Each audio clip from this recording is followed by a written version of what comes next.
Hello धरतीवासियों, आप सबका स्वागत है कल की स्क्रिप्ट में। मेरा नाम है अल्पित माली। गैस हमारी पिछली वीडियो में हमने जेगो प्रोजेक्ट कैसे क्रिएट होता है और उसकी प्रोजेक्ट डायरेक्टरी में कौन कौन सी फाइल का क्या यूज होता है उसके बारे में हमने देखा था। आज की वीडियो में हम अपनी प्रोजेक्ट की एप्लीकेशन कैसे क्रिएट करेंगे वो देखेंगे। उसके लिए कमांड है पाइथन manage.py स्टार्ट ऐप और उसके बाद आपके एप्लीकेशन का नाम।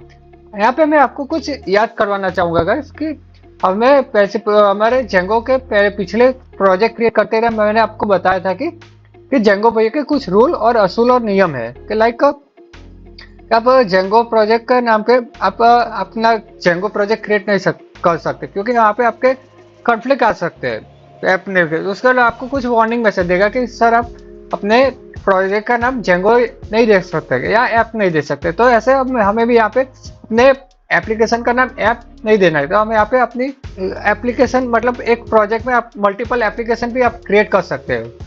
आपने शायद सुना होगा कि project architecture based on micro service. इसका मतलब ये होता है कि माइक्रो सर्विस आपके प्रोजेक्ट में बड़े एप्लीकेशन को स्मॉल पार्ट में सर्विस वाइज डिवाइड करते हैं और फीचर और रिस्पॉन्सिबिलिटी वाइज और एट अ टाइम आप मल्टीपल सर्विस को कॉल कर सकते हैं। लाइक अभी हमारी अकाउंट नाम की एक सर्विस है, चेकआउट प्रोडक्ट पेमेंट को एट अ टाइम एक साथ कॉल कर सकते हैं। इससे हमारा ये फायदा होगा कि लार्ज डाटा और कॉम्प्लेक्स लॉजिक को लेस टाइम और फ्लेक्सिबिलिटी और स्केलेबिलिटी के साथ आउटपुट हो सो होगा।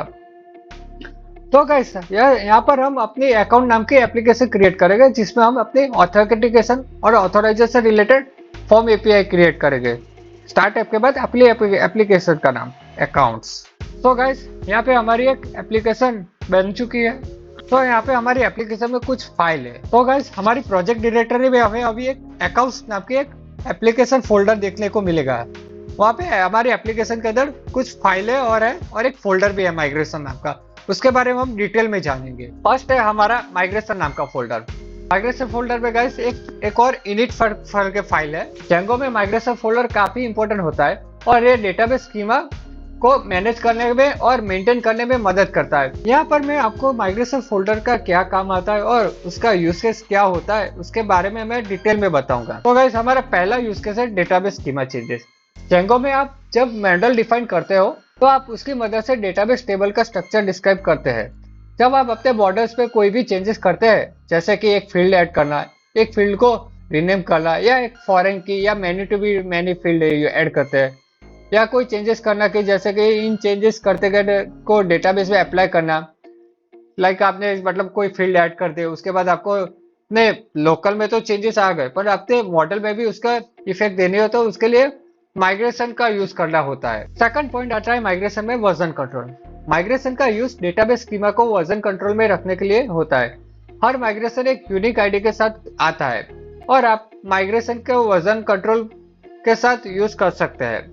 इसके आपके कोड बेस के साथ डेटाबेस स्कीमा के चेंजेस भी ट्रैक होते जाते हैं। तीसरा पॉइंट आता है हमारे माइग्रेशन के अंदर automatic schema update. Migration folder में हर माइग्रेशन फाइल एक पाइथन स्क्रिप्ट होती है जो एक आपके स्कीमा चेंजेस को ऑटोमेट करने में मदद करती है। आपको मैनुअली एसक्यूएल क्वेरी लिखकर डेटाबेस स्कीमा को अपडेट करने की जरूरत नहीं है। माइग्रेशन आपके लिए ये काम करता है। चौथा हमारा पॉइंट आता है डेटाबेस पोर्टेबिलिटी। माइग्रेशन आपके जेंगो प्रोजेक्ट के डेटाबेस पोर्टेबिलिटी प्रोवाइड करता है। आप अपने प्रोजेक्ट को एक डेटाबेस से दूसरे डेटाबेस पर मूव कर सकते हैं और माइग्रेशन आपके डेटाबेस स्कीमा को ऑटोमेटिक तरीके से अपडेट करता रहेगा। पांचवा पॉइंट आता है हमारा कोलैबोरेशन। मल्टीपल डेवलपर एक प्रोजेक्ट पर काम करते हैं कि लाइक का माइग्रेशन काफी हेल्पफुल होती है। तब हर डेवलपर अपने लोकल डेटाबेस में माइग्रेशन को अप्लाई करके स्कीमा को अपडेट कर सकता है और चेंजेस को दूसरे डेवलपर के साथ शेयर करने में आसानी होती है। नेक्स्ट पॉइंट है हमारा database backup and restore. Migration आपके डेटाबेस में स्कीमा के बैकअप क्रिएट करता है और रिस्टोर करने में मदद रूप होता है। आप एक स्पेसिफिक माइग्रेशन के साथ को रिस्टोर करते हुए डेटाबेस को किसी भी प्रीवियस वर्जन पर भी ला सकते हैं। वो हम अपने प्रोजेक्ट के साथ जैसे आगे बढ़ते जाएंगे उसके यूज केस भी माइग्रेशन का कहाँ लगेगा रियल टाइम में वो भी हम देखेंगे। माइग्रेशन का यूज समझने के लिए आपको जेंगो प्रोजेक्ट के माइग्रेशन क्रिएट करना पड़ेगा और उनको वर्जन कंट्रोल में कैसे मेंटेन करना वो भी हम आगे देखेंगे।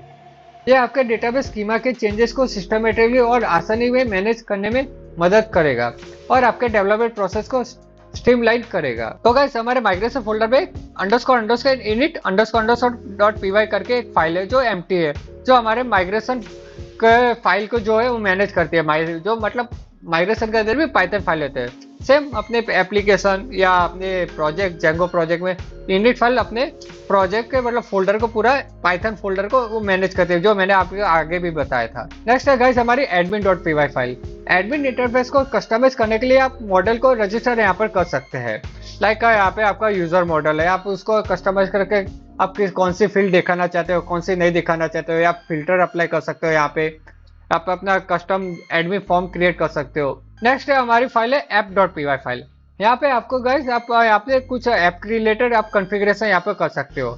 और गाइस यहाँ पे मैं आपको जेंगो का एक और फैक्ट बताना चाहूंगा कि जब भी आप अपनी एक नई एप्लीकेशन क्रिएट करते हो तो आपको हर टाइम यहाँ पे इंस्टॉल ऐप में रजिस्टर करना है। गाइस हमने अभी अकाउंट्स नाम की एक एप्लीकेशन बनाई, तो यहाँ पे हम अपनी एप्लीकेशन का नाम दे देंगे।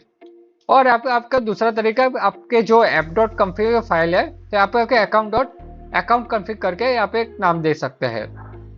आपके दो तरीके से यहाँ पे आप इंस्टॉल ऐप रजिस्टर कर सकते हैं। और आप एप्स डॉट पी में आप अपने सिग्नल रिलेटेड और कोई बहुत सारे चेंजेस है, मतलब एप्स रिलेटेड यहाँ पे आप रजिस्टर कर सकते हैं। नेक्स्ट है गाइस हमारा मॉडल्स डॉट पी फाइल। कि मॉडल डॉट पी फाइल हमारे एक डेटाबेस टेबल आपके एक स्कीमा क्रिएट करते हैं कि जो हमारे हूबहू डेटाबेस से मैच करता है। कि लाइक आपको जो डेटाबेस में फील्ड चाहिए, लाइक आपका एम्प्लॉय नाम का टेबल है, name, roll number, email address, phone number, तो यहाँ पे हम अपनी मॉडल जेंगो मॉडल में उसकी फील्ड कैर रखना है, इंटीजर रखना है, फ्लोट रखना है, यहाँ पे हम डिफाइन करेंगे, जो अपने सेम रिफ्लेक्शन अपने डेटाबेस में देखने को मिलेगा। सो मॉडल का और भी बहुत सारे यूज केस है और इसमें आप क्या क्या फीचर ऐड कर सकते हैं वो हम आगे के प्रोजेक्ट के साथ साथ देखते जाएंगे। नेक्स्ट है हमारी test dot P file. Test dot P file का यूज आप पाइथन की टेस्टिंग के लिए यूज कर सकते हो। लाइक आपको पता होगा कि पाइथन में भी एक आप टेस्ट करना है तो यूनिट टेस्ट के साथ है कि like majorly unit test case का यूज अपने प्रोजेक्ट में इसलिए करते हैं कि आपका एक सॉफ्टवेयर है, लाइक सॉफ्टवेयर आपका आपने बना दिया, ठीक है, तो उसमें आपको देखना कि आपका सॉफ्टवेयर कौन से पार्ट में फेल हो रहा है। लाइक पूरा सॉफ्टवेयर है, आपका आपके 3 पार्ट है, ए बी सी, कभी कौन से ए पार्ट पे फेल ले रहा है, बी पार्ट पे फेल हो रहा है, तो आप क्या करेंगे, उसका यूनिट टेस्ट केस लिखेगा, आप टेस्ट केस राइट करेंगे कि अपने टेस्ट का केस कर दिया कि ए वाला पार्ट आपका ये टेस्ट केस क्लियर कर दिया, बी वाला पार्ट ये टेस्ट केस क्लियर कर दिया, बट सी में आके ये टेस्ट केस फेल हो गया। तब इसीलिए आपका डिबग कर सकते हैं, आपको फाइंड कर सकते हैं आपका सॉफ्टवेयर यहाँ पे, ये आपका सॉफ्टवेयर का एक बड़ा लूप होल है ऐसा। सो यहाँ पे भी जेंगो प्रोवाइड करता है कि अपने यूनिट टेस्ट केस आपका जेंगो टेस्ट केस साइट आप टेस्ट केस लिख सकते हैं। लाइक आपके एपीआई का टेस्ट केस हो गया या आपके कुछ मिडलवेयर का टेस्ट केस हो, तो आप यहाँ पे कस्टम टेस्ट केस लिख सकते हैं। तो जेंगो टेस्ट केस रन करने के लिए भी कमांड है पाइथन main.py और आपके टेस्ट फाइल का नाम लाइक test.py, जो आपके मतलब जो ई कॉमर्स ऐप में हो तो पर्टिकुलर आप डायरेक्ट पाइथन डॉट के वो फाइल भी रन कर सकते हैं ये, क्योंकि ये गाइस हमारे यहाँ पे। सो गाइस हमारी नेक्स्ट फाइल है views.py फाइल। एप्लीकेशन का व्यू को डिफाइन करने के लिए हम यहाँ पे अपना एक व्यू बनाएंगे, जो यूआरएल से एक राउटर क्रिएट करेंगे, जो अपने व्यू का नाम देंगे, जो यूआरएल अपने मतलब सपोज आपको मैं पूरा एमवीसी स्ट्रक्चर क्या होता है उसके अकॉर्डिंग आपको समझाना चाहूंगा। मॉडल क्या करेगा, आपको जो डेटा होगा वो स्टोर करेगा, व्यू क्या होगा, आपके व्यू को रिस्पॉन्स करेगा और रिडायरेक्ट करके यूआरएल से देके सीधा आपको टेम्पलेट पे देगा। ये आपका हो गया एमवीटी स्ट्रक्चर। ये डॉटनेट पे आता है MVC structure, model view controller. यहाँ पे हमारा कंट्रोलर ही एक व्यू है। तो आप अपना जो अपने डॉटनेट में क्या करते हैं कि जो लोग हिसाब का जो कोड होता है वो कंट्रोलर में राइट करते हैं, पर हमारे जेंगो में ऐसा एक अच्छा फीचर है कि आप व्यू में ही अपना कोड लिख दो और अपना जो भी रिस्पॉन्स हो अपने यूआरएल से डायरेक्ट टेम्पलेट में सेंड कर दो। और अगर इस वीडियो के एंड से पहले मैं आपको एक छोटी सी इंटरव्यू टिप देना चाहूंगी। लाइक आप फ्रेशर हो या कोई भी एक इंटरव्यू होगा कि जब इंटरव्यू टाइम पे क्वेश्चन कभी कभार पूछ लेते हैं, नॉर्मल क्वेश्चन के लाइक कि आपको पूछेगा कि सर आप अपनी जेंगो एप्लीकेशन क्रिएट करते हो तो उसमें कौन सी फाइल डिफॉल्ट बनी रहती है और कौन सी नहीं रहती है। तो आपको बताना है कि इतने फाइल है, इनिट फाइल, एडमिन, एप्स और मॉडल टेस्ट.py फाइल जो ऐप क्रिएट करते टाइम ऑटोमेटिकली जनरेट होती है। बाकी url.py फाइल है जो हमें रजिस्टर करनी पड़ती है।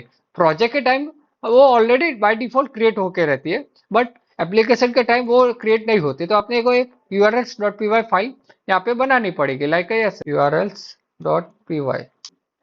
सो गाइस, आज के लिए बस इतना ही। नेक्स्ट हमारे वीडियो में हम अपना एडमिन डैशबोर्ड बनाएंगे और जिंजर टेम्पलेटिंग क्या होती है उसके बारे में हम डिटेल्स में जानेंगे। तो चलिए मिलते हैं कल की स्क्रिप्ट में।